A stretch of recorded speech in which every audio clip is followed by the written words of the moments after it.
So, first of all, Thank you, congratulations on bro. all your success. We're very, very proud of you Thank and all you. that you've done. So I want to talk to you a little bit about, first of all, this film. I know it's been an exciting roller coaster ride from the whole world that you went on, an adventure. Yeah. But what's something that you would feel like you'll take away, whether it's from Steven Spielberg or this experience that's most valuable to Oh you? man. You know what? I think the biggest well, Steven has left a huge impact on me, and we really built a bond that I think will last a lifetime. And I think the thing I love about him is that, even when he's on set, his family first. His wife Kate was on set a lot. I got to meet, a few of his kids. His dad came to visit set, Right. and I think that is really, indicative of who he is as a person. He is such a family man, and therefore you feel like you're a part of the family, when you're on set. And he's so kind. He really disarms everyone right away, even though he Right. knows, he's aware that he changed the energy in the room when he walks in. Right. But he's a giant that doesn't make you feel small. And I think that's what's so cool about him.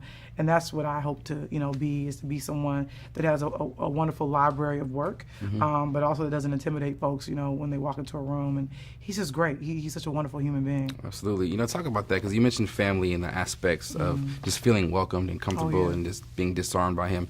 What are some commonalities that you've seen when it comes to, this big icon like Steven Spielberg, but you work with Ava Duvernay? Have you seen similarities on his sets and the sets that you grew up on? Well, that's a great question. I mean, I think, it's funny because I was Gina Prince Bythewood's assistant for a couple of years. Then I worked for Ava, and I started off as a writer's assistant for Mara on Girlfriends and stuff like that.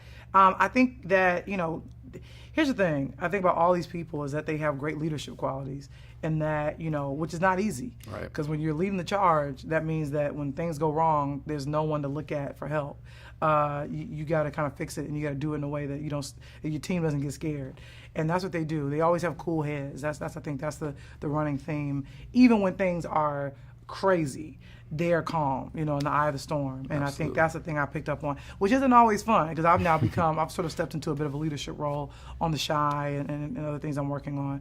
And I think the biggest thing is when everybody's running around and, just screaming and upset, I got to sometimes be the Buddha. Absolutely, and I think that's the thing yeah. I pick up from all of them. I mean, I think a lot of that comes from your focus on the message that needs to be illustrated. Absolutely. Yeah, I mean, I think a big thing for me is I want to continue to introduce, people in the industry to new voices. I think I'm happy that, I'm sort of on this short list of writers and creators that people are excited about, but there's plenty more where that comes from, Right. There's so many stories that still need to be told, in terms of the Native American stories, in terms of, the Latino community, in terms of the trans Asian, community, yeah. people who are non-binary, people who are asexual. I mean, there's just like a million stories that we still haven't heard and that we need to know and that we need to hear. Right. For those that feel like they're in that community but don't have the skills to write, I want to be able to teach them and show Right. them how to tell their story and execute it in a way that people can relate to and understand. That's really my mission. I'm really happy that I'm getting to tell my stories, and I have a lot of opportunities. But now my mission is to reach back and make sure Yeah. everybody gets a chance to tell their story. For sure. Yeah. Kind of making a full circle moment, working with Steven Spielberg. I know a film that was special to you was The Color Purple. Oh, yeah. That he directed. And, there was a moment in there, I believe, when Margaret Avery, kissed a woman. And it was, what did that moment mean to you? It's given the man. power of film and what we see on screen. Well, I mean, seeing Celie and Suge kiss for the first time, was the first time I'd ever seen that level of intimacy between two women of color. And it was beautifully done, I believe, and expertly directed, I thought, and beautifully acted. And it just really meant a lot to me. I didn't know why at the time, but as I got older, I realized how important that image was for me to see. And then the crazy thing is how few images we have like that. So I hope to continue to put more images like that in the culture, because it's important. Did you get a chance to talk to Steven about just what that film meant to you? I did. It's funny, we just talked about the film in general, and Right. and he's so great about that. Like he'll talk to you, he'll wax poetic about any of his movies, Right. any questions you have. But he reminded me that he's like, it was very controversial when the movie first came out because people didn't want him to direct it.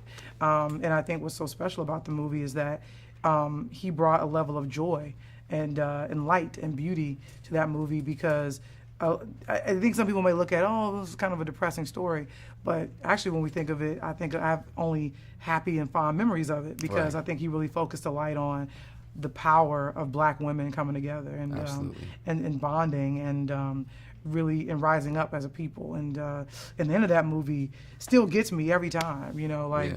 like Jesus is trying to tell me something, or God is trying to tell me something. It's just like such a phenomenal moment. It's like, look, he's got a black woman deep down inside of him, because to be able to do that, like, I mean, there's just moments that every black woman can just like you literally recite by heart. Right. And so people might have been mad about it then, but you can't be mad at the movie now, because Right. it's really fantastic. For sure. And you talked about that film going to a place that was somewhat depressing and, you know, a little bit difficult to take in at that point in Right. time. Similar to the way that I feel like for some people it might be for the shy when it comes to digesting the images and understanding the backstory, you know, of the people who are killed. So in what ways do you feel like you are addressing the you know, the aspects of the discomfort that people feel on a mainstream level? Well, yeah, I mean, I think the thing is, for me, is I really want to show both sides of the city. And I think people often only know one side of it.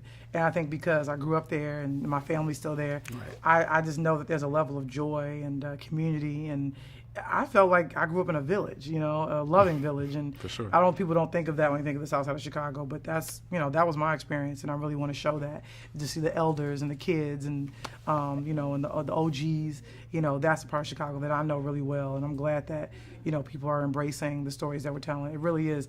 I mean, it's a story straight from my gut, and when people embrace it, it's like they're embracing me. So sure. I'm really, really appreciative. What has been like? Obviously, you're going back home and being able to shoot in your own city is probably very rewarding. But working with Common, another Chi-Town legend. I mean, how rich is the set there, and just working with everybody on the show? I mean, that's my brother, and he said early on he wanted to be a part of it, and I was like, I would want nothing more than for you to be a part of it. And he came on as an EP, and obviously pops up in the season as well.